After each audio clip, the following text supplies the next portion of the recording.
దానికి కూరలు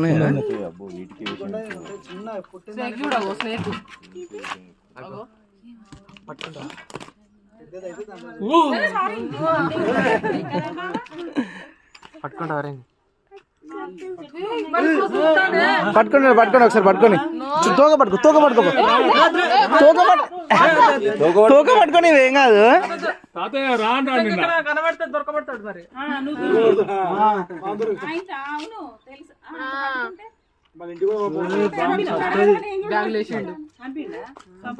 చంపుతారా నేను నువ్వు ఎన్ని పైసలు ఇచ్చినా చంపలేదు.